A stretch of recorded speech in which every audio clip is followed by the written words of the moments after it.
아멘. 오늘 한 이야기를 여러분들과 함께 나누면서 말씀의 은혜를 생각해 보고자 합니다. 자, 오늘 교회 목사님께서 하루는 주일학교를 둘러보게 되셨습니다. 그리고 마침 목사님 앞을 지나가는 주일학교 한 아이를 만나게 되어서 물어보았습니다. 이 아이가 믿음 생활 잘하고 있는지, 또 성경 말씀은 잘 배우고 있는지 알아보고 싶어서 한 가지를 물어보았습니다. 얘야, 여리고성은 누가 무너뜨렸니? 라고 묻자 이 아이가 목사님 말씀을 듣고 무서워서 울며기며 이렇게 대답합니다. 목사님, 저는 무너뜨리지 않았어요. 그러자 옆에 있는 친구가 목사님, 얘는 하루 종일 오늘 나와 같이 있었습니다. 라고 거들어 주더랍니다. 자, 이 이야기를 듣고 목사님이 좀 당황하셨습니다. 그래서 주일학교 선생님을 불러서 선생님, 제가 한 아이에게 여리고성 누가 무너뜨렸냐라고 물으니까 자신이 그러지 않았다라고 대답하는데 이게 도대체 어떻게 된 일입니까? 담임 목사님이 물었습니다. 이 교사 선생님에게 물었던 그 질문의 뜻은 아이들에게 성경 말씀을 잘 가르치고 있냐? 교사들이 아이들에게 관심과 사랑을 잘 가지고 있냐? 이런 뜻 아니겠습니까? 그러자 이 주일학교 선생님이 정색을 하면서 이 담임 목사님께 또 이렇게 대답하더랍니다. 목사님, 그 아이는 결코 여리고성을 무너뜨릴 아이가 아닙니다. 아주 착하고 성실한 아이입니다. 이렇게 대답하더라는 것이죠. 그래서 참 이 선생님의 대답을 듣고 정말 이 목사님이 기절초풍하는 것입니다. 기가 막혀서 이제는 안 되겠다 싶어 교회 학교 부장님이신 장로님을 불러서 이 자초지정을 다 이야기한 것입니다. 그러자 이 장로님이 한참 동안 생각하시다 목사님, 여리고성은 누가 무너뜨렸는지 모르겠지만 교회 예비비로 다시 지어주면 안 되겠습니까? 그렇게 말하더라는 것이죠. 이 이야기를 접하면서 좀 많은 생각을 하게 되었습니다. 자, 다들 들으시고 웃음이 나오는 이야기 아니겠습니까? 자, 우리는 이 이야기를 들으면서 정말 여러분들 무엇을 생각하십니까? 우리는 신앙의 삶에서 하나님께서 우리에게 말씀해 주신 이 성경을 얼마나 진실되게 알고 믿고 살아가고 있습니까? 우리의 모든 삶에 역사하시고 능력을 베풀어 주시는 그 하나님의 역사와 하나님의 은혜를 우리는 참으로 얼마나 많이 신뢰하면서 믿음의 삶을 살아가고 있습니까? 분명 누군가가 우리의 신앙을 한번 생각해보자라고 만들어낸 이야기이겠지만 우리에게 시사하는 바가 크다라고 생각이 듭니다. 여러분, 오늘 구약 본문 말씀 여호수아 6장의 말씀, 자, 여리고성 누가 무너뜨린 것입니까? 이 질문에 대답을 얻으려고 우리는 성경 보는 것 아니지요? 이 여호수아 6장의 말씀은 출애굽한 이스라엘 백성들이 40년 광야 생활을 마치고 이제 요단강을 건너서 가나안 땅으로 들어왔습니다. 자, 이제 가나안 땅에 들어가서 정착해야 합니다. 그런데 이 가나안 땅에 들어가기 위해서 반드시 거쳐야 하는 성이 하나가 있는데 이 성이 난공불락 초롱성인 여리고성이었습니다. 이때에 하나님께서 이스라엘 백성들을 통하여 행하시고자 하시는 그 역사, 또 이스라엘 백성들을 향한 하나님의 뜻, 그것이 무엇이겠습니까? 그것은 다른 것이 아니라 여리고를 무너뜨리고 그 안에 들어가서 가나안 땅에 잘 정착하는 것이죠. 이것을 위해서 하나님은 이스라엘 백성들을 출애굽시키셨고 또 40년의 광야 생활 동안 하나님이 인도하시고 보호해 주셨고 역사해 주신 것입니다. 애굽을 떠나 홍해를 건넜을 때는 이제 더 이상 이스라엘 백성들은 애굽으로 돌아갈 수 없는 존재가 된 것입니다. 마찬가지로 이스라엘 백성들이 요단강을 건넜기에 이제는 더 이상 광야 40년과 같은 그런 광야로 돌아갈 수가 없는 것입니다. 그렇기 때문에 하나님의 뜻은 이 여리고를 들어가서 여리고를 점령해서 가나안 땅에 이 이스라엘 12지파가 정착하는 것입니다. 우리가 여리고성을 생각하면 난공불락의 요새라고 생각합니다. 그런데 막상 성지순례를 가서 지금 고고학자들이 발굴해낸 이 여리고를 보게 되면 이렇게 그 성지순례하는 가이드에게 이렇게 묻는다고 합니다. 정말 이곳이 여리고성이 맞냐고. 왜냐하면 우리가 생각할 때 여리고성은 아주 크고 웅장하고, 그래서 발굴을 해도 그렇게 웅장한 모습으로 나타나겠지라는 기대가 있기 때문인데요. 실상 우리가 생각하는 여리고성은 그렇게 크지 않다라는 것입니다. 고고학적 발굴에 따르면 여리고성은 이중벽으로 되어 있어서 성 안에서부터 볼 때 내벽이 있고 성 바깥으로 외벽, 이렇게 이중벽으로 구성되어 있습니다. 치어졌습니다. 그리고 이 내벽과 외벽 사이에 피탈진 곳이 있어서 여기에 사람들이 집을 짓고 살 수가 있었습니다. 그래서 저 밖에 있는 외벽, 그 가장 낮은 곳에서부터 시작해서 높이 있는 이 내벽까지의 높이를 재어 보았을 때 약 그 성벽의 높이가 20m 정도 되는 아주 높은 성이었습니다. 그러니 멀리서 볼 때 성벽이 높으니 얼마나 웅장하게 느껴졌겠습니까? 그리고 여리고성은 인구가 700명 정도 살고 있었는데, 그 여리고성 외곽에 사는 사람들 다 불러 모아서 여리고성 안으로 들어오게 하면 약 1,500명 정도 가량의 사람이 함께 모일 수 있는 그런 장소라고 합니다. 즉 여리고성은 우리가 생각하는 것처럼 그렇게 큰 성이 아님을 알 수가 있다라는 뜻입니다. 그런데 이 여리고성에 특이한 점이 하나가 있는데요. 그것은 오늘 성경 말씀을 보면 여호수아 6장 1절에 여리고 주민이 성문을 굳게 잠그고 출입하는 자가 없었다라고 성경은 말씀해 주고 있습니다. 자, 왜 여리고성 주민들, 그 철옹성과 같은 여리고성 안에 있으면서도, 그 성을 가졌으면서도 불구하고 두려워서 성문을 잠그고 출입하지 않는 것입니까? 무슨 이유 때문에 사람의 힘으로는 도저히 넘어갈 수가 없고 넘어뜨리지 못할 그 성 안에 있으면서 왜 여리고 사람들은 성문을 잠그고 있는 것입니까? 오늘 우리는 이것을 생각해 보아야 합니다. 200만이나 되는 이스라엘 백성들이 여리고성 가까이 왔을 때 텐트를 치고 진을 치고 있었습니다. 자, 이스라엘 여리고에 가면 시험산이라는 산이 있다고 합니다. 그 시험산, 우리 예수님께서 마귀에게 시험을 받을 때 산에 올라가지 않습니까? 그 시험산이 이 여리고에 있습니다. 자, 케이블카로 올라갈 수 있는데요. 이 시험산 꼭대기에서 여리고성을 바라보면 저 멀리 사해까지 환하게 탁 트인 공간을 보게 될 수 있는데, 그 여리고성 앞에 있는 이 여리고 평지가 눈앞에 쫙 광활하게 펼쳐집니다. 자, 이 평지에 200만이 텐트를 치고 있는 모습을 한번 생각해 보시길 바랍니다. 여리고 주민들도 지금까지 살아오면서 이렇게 많은 사람들이 그 평야에 텐트를 친 모습은 처음 보았을 것입니다. 특별히 밤이 되었을 때 이스라엘 백성들 추위를 이기기 위하여 그 자신들의 텐트 앞에서 불을 피웠을 것입니다. 그 광경을 한번 상상해 보시길 바랍니다. 이스라엘 백성들이 요단강을 건너올 때는 더 이상 구름 기둥의 보호하심과 불 기둥의 보호하심을 받지 못하였습니다. 그래서 그 밤에 추위를 이기기 위해서는 반드시 불을 지펴야 했습니다. 이것을 여리고 성 안에 있는 주민들이 밤에 보게 된 것이죠. 그 광경이 얼마나 진풍경이었겠습니까? 자, 이런 모습을 본 여리고 성 안의 주민들이 할 수 있는 최선의 전술은 철옹성과 같은 그 성의 성문을 잠그고 버티는 것입니다. 그 이스라엘 백성들이 지칠 때까지 그냥 문을 닫고 버티는 것입니다. 특히 여리고성은 아까 말씀드린 대로 견고한 이중벽으로 되어 있었고, 그 여리고성 안에는 물이 풍부했다고 합니다. 그 성 안에, 여리고성 안에 샘물이 있었는데 후대에 이 샘물의 이름이 엘리사의 샘물이라 불려졌습니다.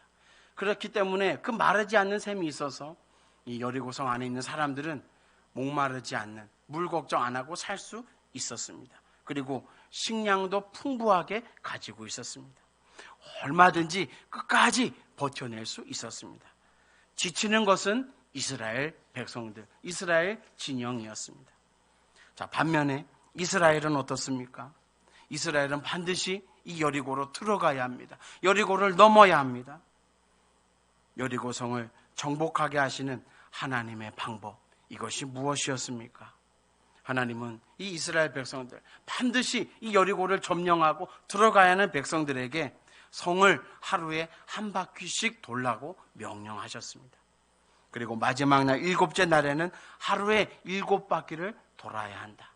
이렇게 명령하시고 단 한 가지 조건을 말씀하셨습니다. 그것은 성을 돌 때 절대로 사람의 소리를 내어서는 안 된다는 것이었습니다. 이것이 이 여리고성을 무너뜨리고 여리고성 안에 들어가게 하시는 하나님의 방법이셨습니다. 자, 오늘 우리는 이 여리고성을 생각하면서 이것을 기억해야 합니다. 결국 여리고성이 어떻게 되었습니까? 성경의 기록과 같이 제사장들이 나팔을 불고 소리를 질렀을 때 온 백성들이 외쳤습니다. 다 같이 한 목소리로 함성을 질렀습니다. 그때에 하나님께서 그 이스라엘 백성들의 외치는 소리를 들으시고 여리고성을 무너뜨려 주셨습니다. 이스라엘 백성들 하나님의 명령대로 소리 없이 하루에 한 바퀴, 안식일에 7바퀴, 7째 날에 7바퀴를 돌았고, 그리고 그들은 외치라 할 때 외쳤고, 하나님은 그 외침의 소리를 들으시고 이스라엘 백성들을 위해서 여리고성을 다 무너뜨려 주신 것입니다. 자, 이 무너진 이 여리고성을 발굴해 보니까 가장 특이한 점을 하나 발견하게 되었는데요. 그것은 전쟁할 당시 이제 성문을 열고 들어가야 하지 않습니까? 그러면 성문을 부수게 됩니다. 그 성문을 부술 때 간간히 이 성벽이 무너지는 것을 경험하게 되는데요. 대개가 성 안쪽으로 성벽이 무너지는데 여리고성은 이중벽으로 되어 있습니다. 내벽과 외벽이 있는데 하나님께서 가장 먼저 무너뜨리는 벽이 이 안쪽에 있는 내벽이었습니다. 그 비탈진 곳에 가장 높은 곳에 세워진 그 내벽을 무너뜨렸는데요. 이 성벽이 무너질 때 성 안으로 무너져야 하는데 이 여리고성을 발굴해 보니까 그 내벽이 성 바깥 외벽 쪽을 향해서 무너졌더라는 것입니다. 이것은 상당히 이례적인 일이라고 그렇게 말합니다. 그래서 더 특이한 것은 이 내벽이 외벽 쪽으로 무너지면서 이 외벽도 약 4m가량 높이 솟은 벽인데요. 그 벽을 오르려면 사다리와 같은 공성 장비가 있어야 되는데 하나님이 이 여리고성 내벽을 무너뜨리실 때 이 외벽 쪽으로 무너뜨리면서 이 이스라엘 백성들이 그 무너진 벽을 계단으로 만들어서 계단과 같이 오를 수 있도록 하셨다라는 것입니다. 자, 이것을 여리고성을 발굴하면서 알게 된 것입니다. 여러분, 이것이 무엇을 의미하는 것이겠습니까? 이런 일을 사람이 할 수가 있겠습니까? 사람으로서는 되지 않는 일입니다. 여리고성이 무너진 것, 그러니 전적인 하나님의 역사하심으로 성이 무너졌다라는 것입니다. 그리고 성 안에서 발견된 것이 하나가 있는데요. 그것은 다른 것이 아니라 불탄 곡식이 발견되었습니다. 일반적인 정투 상식에서 성을 점령할 때 이렇게 여리고성과 같이 문을 걸어 잠그는 이 성을 점령할 때 밖에서 오랫동안 기다립니다. 성 안에 식량이 다 떨어질 때까지 기다립니다. 그래서 그들이 스스로 문을 열고 항복할 때까지 기다리는 것이 성을 점령하는 가장 기본적인 방법인데 이 여리고성은 식량이 떨어지지 아니었다라는 것입니다. 이것이 무엇을 의미하냐면 여리고성이 무너질 때 그 여리고성 사람들이 식량을 챙겨서 도망할 만큼 그렇게 신속하게 이 여리고성이 무너졌다라는 것을 증거하는 것입니다. 사랑하는 여러분, 이 여리고성 이스라엘 백성들이 점령하는 것이 무엇이 그렇게 중요한 것입니까? 지금까지 출애굽해서 하나님의 은혜 가운데 광야 생활했고 하나님의 은혜 가운데 요단강을 건너서 가나안 땅에 들어온 것 아닙니까? 그렇다면 여리고성도 하나님이 한날에 그냥 한순간에 다 무너뜨려 주시면 되는 거 아닙니까? 왜 굳이 이스라엘 백성들 하루에 한 바퀴씩 그 성을 돌게 하고 마지막 날 7째 날에는 7바퀴를 돌게 하고 왜 또 소리를 지르게 하고 그 소리를 지를 때 왜 하나님은 그 여리고성을 무너뜨린 것입니까? 여기에 중요한 하나님의 메시지가 있는 것입니다. 여러분, 이스라엘 백성들의 광야 생활과 여리고까지 온 이 생활이 우리가 살아가는 믿음의 삶과 별반 다르지 않다는 것을 우리는 알 수가 있습니다. 이스라엘 백성들 출애굽한 후에 지금까지 광야 40년 동안 살아오면서 이스라엘 백성들이 살기 위해서 한 일은 아무것도 없습니다. 하나님께서 만나로 먹여주셨습니다. 목마를 때는 반석에서 물을 내서 마시게 하셨습니다. 그리고 여러 다른 방법으로 이스라엘 백성들 목마름을 해결해 주셨습니다. 낮에는 구름기둥, 밤에는 불기둥으로 이스라엘 백성들을 지키시고 보호해 주셨습니다. 홍해를 건널 때 초자연적인 역사로 건너게 하셨고, 요단강을 건널 때도 하나님의 초자연적인 능력과 은혜로 걷게 하셨습니다. 이스라엘 백성들이 지금까지 40년 동안 살아오면서 한 일은 아무것도 없습니다. 심지어 요단강을 건너서 길갈에 진을 쳤을 때 이스라엘 백성들, 광야에서 태어난 남자 백성들에게 할례를 행하게 하였습니다.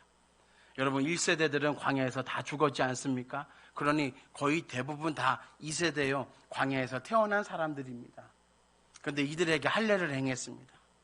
가나안 군사들이 이 소식을 알고 기습해서 쳐들어온다면 이스라엘 백성들은 그 순간 다 전멸하게 되는 상황에 놓이게 되었지만, 하나님께서 지키시고 보호해 주시니까 가나안 군사들이 넘보지 못한 것입니다.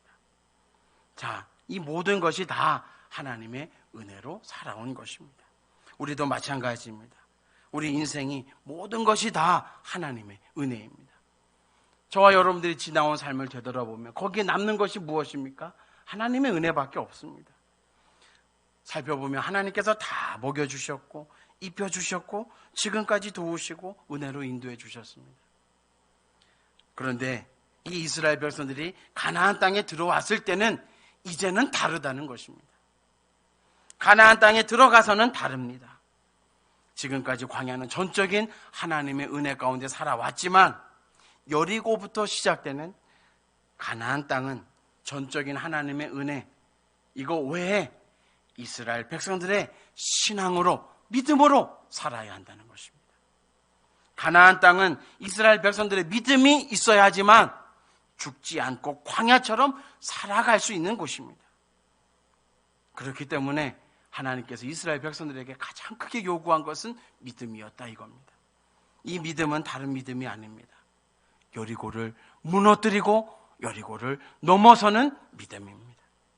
불가능을 가능하게 하게 만드는 믿음, 인간의 이성을 뛰어넘는 믿음, 오직 하나님의 역사하심을 전적으로 믿고 신뢰할 수 있는 믿음. 하나님은 이 믿음을 이스라엘 백성들에게 요구하신 것입니다. 이 믿음이 없이는 여리고는 결코 무너지지도 않고 무너뜨릴 수도 없는 성이었고, 이 믿음 없이는 가나안 땅으로 한 발자국도 들어갈 수 없다라는 것입니다. 이 믿음이 없이는 하나님께서 이스라엘 백성들에게 광야에서 주셨던 그 은혜를 가나안 땅 안에서 받아 누릴 수 없다라는 것입니다. 가나안은, 또 오늘 여리고는 하나님을 향한 믿음이 필요할 때 그 믿음을 보여드려야 하는 곳이라 이겁니다. 그 첫 번째 관문이 여리고성을 아무 말 내지 않고, 사람의 소리 내지 않고, 불평과 원망, 의심 이런 것들 내지 않고 하루에 한 바퀴, 그리고 마지막 날 7일째는 7바퀴 도는 것입니다. 여리고성을 아무 말 없이 도는 것, 여러분, 그것이 오늘 하나님께서 이스라엘 백성들에게 요구하시는 믿음입니다. 아무 말 없이 그 이스라엘 백성들과 같이 여리고성을 돌 수 있는 믿음, 그 믿음이 오늘 저와 여러분들에게 필요하고 하나님이 요구하시는 믿음이라 이겁니다. 이것이 행함입니다. 이것이 행함이 있는 믿음의 행위라는 것입니다. 여러분, 우리 믿음의 인생에서도 하나님을 향하여 믿음을 드러내야 할 때가 있습니다. 우리의 모든 삶이 다 하나님의 은혜로 살아오지만 하나님께서 우리에게 믿음을 요구하실 때가 있다 이겁니다. 그때 이 이스라엘 백성들처럼 아무 말 없이 믿음을 하나님 앞에 보여드릴 수 있는 그 믿음이 오늘 저와 여러분들에게 있어야 하고 우리 갈릴리 교회에 있어야 한다는 뜻입니다. 하나님은 여리고성을 무너뜨리기를 원하셨습니다. 그런데 그 하나님의 방법은 하나님께서 직접 그 여리고성을 무너뜨려 주시는 것이 아니라 이스라엘 백성들을 통하여 무너뜨리기를 원하셨습니다. 이것이 중요합니다. 하나님께서 이스라엘 백성들을 사용하셔서 여리고를 무너뜨리시려는 그 하나님께서 이스라엘 백성들에게 가장 원하셨던 것, 그것이 믿음이었습니다. 오늘 히브리서는 이스라엘 백성들이 여리고를 돌 때 그냥 돌지 않았다라고 우리에게 명확하게 가르쳐 줍니다. 히브리서 11장 30절 말씀을 보시면 믿음으로 7일 동안 여리고를 도니, 믿음으로 7일 동안 여리고를 도니 성이 무너졌으며, 아멘입니까? 믿음으로 이스라엘 백성들이 7일 동안 여리고 성을 돌았다라고 신약 성경은 우리에게 가르쳐 줍니다. 그러니 여러분, 믿음이 없이는 이 여리고 성을 돌 수 없는 것이죠. 이스라엘 백성들 믿음을 가지고 여리고 성을 돌았습니다. 이스라엘 백성들 그 믿음을 가지고 여리고 성을 돌 때 하나님 앞에 기도했습니다. 이스라엘 백성들 어린아이부터 시작하여 노년에 이르기까지 인간적인 말소리 하나 내지 않고 모두 다 한 믿음으로 여리고 성을 돌았습니다. 그랬더니 어떤 역사가 일어났습니까? 여리고 성 하나님께서 무너뜨려 주신 것입니다. 여러분, 이스라엘 백성들이 여리고 성 한마디 소리 내지 않고 돌았을 때 그들의 마음 가운데 어떤 것들이 일어났겠습니까? 온갖 인간적인 생각들, 감정들, 부정적인 생각들 아예 없었겠습니까? 아니지 않겠습니까? 저와 여러분들이 이스라엘 백성들처럼 여리고 성을 돌라 하면 우리가 정말 이 믿음 가지고 우리 마음에 동요 없이 오직 하나님 한 분만을 바라보고 그 성을 하루에 한 바퀴, 7째 날에는 7바퀴 돌 수 있겠습니까? 제가 여리고 성에 가서 같이 그 여리고 성이 더 무너지도록 우리 하루에 한 바퀴씩 돕시다 라고 말하면 여러분들 아무런 불평 원망 없이, 아무런 생각 없이 제 말에 순종해서 같이 돌아주실 수 있겠습니까? 이거 여러분 불가능한 일입니다. 그런데 오늘 이스라엘 백성들이 아무 말 없이, 그것도 어린아이부터 시작해서 짜증내거나 불평하거나 원망하거나 징징거리는 소리 없이 노년에 이르기까지 다 한 믿음이 되어서 이 여리고성을 그냥 도른 것뿐입니다. 하나님이 그 믿음 보시고 믿음의 역사를 일으켜 주신 것입니다. 여러분, 하나님께서 아무 말도 내지 말라라고 말씀하신 이유가 무엇이겠습니까? 말에는 생명이 있기 때문입니다. 우리 사람 누군가의 말을 듣고 그 말에 상처받고, 또 사람은 들은 대로 산다고 하지 않습니까? 말에는 이렇게 생명이 있는 것입니다. 듣는 사람에게 역사하는 것이 우리가 내뱉는 말입니다. 그런데 사람의 말이 가장 큰 문제가 되는 것은 그 말을 들은 사람들 마음속에 하나님을 불신하게 만들기 때문이다 이겁니다. 그래서 하나님께서 이스라엘 백성들에게 아무 소리 내지 말라, 인간의 소리 내지 말라, 사람의 소리 내지 말라 말씀하신 것입니다. 그리고 이스라엘 백성들은 여기에 순종했습니다. 하나님은 이스라엘 백성들 마음속에 있는 불신, 이것들을 먼저 하루에 한 바퀴씩 돌고 마지막 날 7바퀴를 돌면서 이 불신을 먼저 다 무너뜨린 것입니다. 여리고 성을 무너뜨리기 전에 먼저 이스라엘 백성들 안에 있는 불신이 무너져야지만 여리고 성에 들어갈 수가 있고 가나안 땅에 들어가 믿음으로 살 수 있기에 하나님이 그렇게 훈련시키신 것입니다. 불신이 무너져야 여리고가 무너지는 것입니다. 하나님께서 이스라엘 백성들의 믿음을 받으시고 여리고를 무너뜨려 주신 것입니다. 하나님은 오늘 말씀 속에서 이스라엘 백성들의 신앙만 보여주신 것이 아닙니다. 또 한 사람의 신앙이 있습니다. 그 사람이 오늘 히브리서 11장에 나오는 라합이라는 여자의 믿음입니다. 이 라합, 두 정탐꾼의 말을 그대로 믿었습니다. 이스라엘 백성들이 하루에 한 바퀴씩 돌 것이다. 그리고 성이 무너질 때까지 절대로 가족 중에 한 사람이라도 집 밖에 나가서는 안 된다. 라합은 이것을 그대로 믿었습니다. 누가 찾아와도 문 열어주지 않습니다. 자기 가족 나간다고 하는 거 다 말렸을 것입니다. 그래서 여리고성이 무너질 때 오직 이 라합의 가정만 구원을 얻게 하셨습니다. 오늘 히브리서 11장 31절 말씀을 보면 믿음으로 기생 라합은 정탐꾼을 평안히 영접하였으므로 순종하지 아니한 자와 함께 멸망하지 아니하였도다. 믿음으로 라합은 순종한 것입니다. 여러분, 오늘 여리고성 사건을 통해서 하나님께서 우리에게 원하시는 것, 중요한 것이 두 가지가 있습니다. 첫째가 오직 하나님 한 분만을 신뢰할 수 있는 믿음, 그거 오늘 이 시대에 저와 여러분들에게 원하고 있습니다. 그리고 그 믿음이 무엇과 함께 역사하는가? 순종과 함께 역사하더라는 것입니다. 그것을 오늘 라합을 통해서 우리에게 깨닫게 하시는 것입니다. 믿음과 순종은 하나라는 것입니다. 믿음으로 순종할 때 거기에 하나님의 구원의 역사가 있다라는 것입니다. 오늘 예수님께서 예루살렘 성에 입성하셔서 한 무화과 나무를 보십니다. 시장하셔서 열매를 얻기 바라면서 무화과 나무 가까이 가셨을 때 무화과 나무는 잎만 무성하고 열매는 하나도 없었습니다. 자, 이 무화과 나무를 보시고 예수님께서 저주하셨습니다. 그러자 무화과 나무가 제자들이 보는 앞에서 곧 말라버렸습니다. 말라진 고목과 같이 되었다 이겁니다. 자, 제자들이 신기하니까 예수님께 물었지 않았습니까? 무화과 나무가 어찌하여 말랐나이까? 이때 예수님께서 마태복음 21장 21절 22절에서 이렇게 말씀하셨습니다.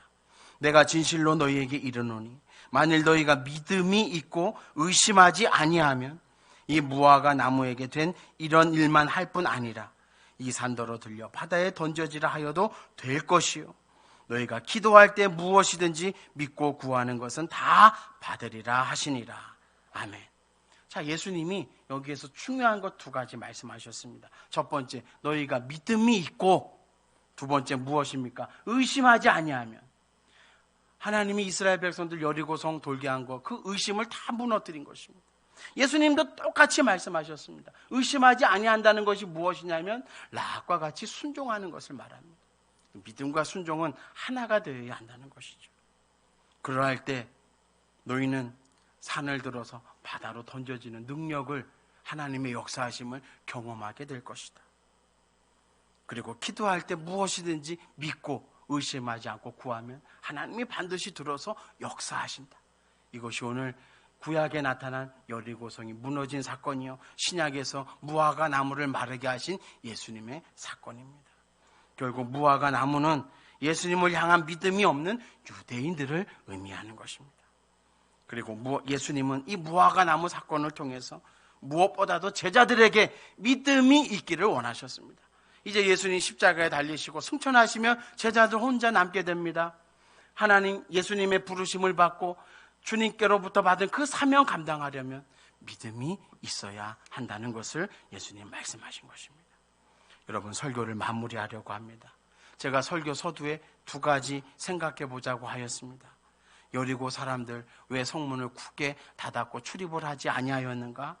그것은 그들의 마음이 무너졌기 때문이었습니다. 또한 이스라엘 백성들은 왜 여리고성을 돌고 무너뜨려야 하는 것이었습니까? 그것은 하나님의 약속은 지금까지 은혜의 삶을 넘어 이제는 믿음의 삶을 살아야 하는 시기가 되었기에 이스라엘 백성들 가나안 땅에서 믿음을 가지고 하나님의 그 약속을 이루게 하기 위해서였습니다. 이 믿음이 있어야 가나안 땅에서 마음이 무너지지 아니하고 여리고성과 같은 우리 인간의 힘과 능력으로 결코 무너뜨릴 수 없는 수많은 문제들을 하나님의 도우심을 받아가면서 무너뜨리고 이기고 승리하면서 살아갈 수 있기 때문에 하나님은 이스라엘 백성들에게 믿음을 요구하신 것입니다. 사랑하는 여러분, 오늘 여리고성을 함께 생각하면서 오늘 우리가 하나님 앞에 진심으로 사모해야 할 것이 두 가지가 있습니다. 먼저 우리 안에 반드시 무너뜨려야 하고 무너져야 할 것이 있습니다. 불신, 비난, 정죄, 자기 생각, 자기 고집, 우리의 경험, 지식과 우리의 판단들, 이 모든 것은 다 무너져야 합니다. 여리고성과 같이 다 무너져야 합니다. 그리고 우리가 스스로 무너뜨려야 합니다. 왜 그렇습니까?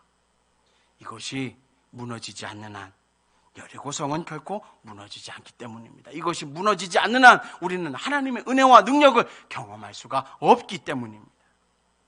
반면 우리가 여리고성과 같이 철옹성으로 세워야 할 것이 있습니다. 그것은 바로 하나님을 향한 굳건한 믿음입니다. 우리의 불신을 잠재울 수 있는 믿음, 비난과 정죄와 인간의 생각을 무너뜨릴 수 있는 믿음, 우리의 경험을 하나님 말씀 앞에 무너뜨릴 수 있는 믿음, 우리의 지식과 인간적인 판단을 잠재울 수 있는 믿음, 이 믿음이 저와 여러분 마음 가운데 세워지고 여러분들의 가정에 세워지고 우리 교회 안에 굳건하게 세워져야 합니다.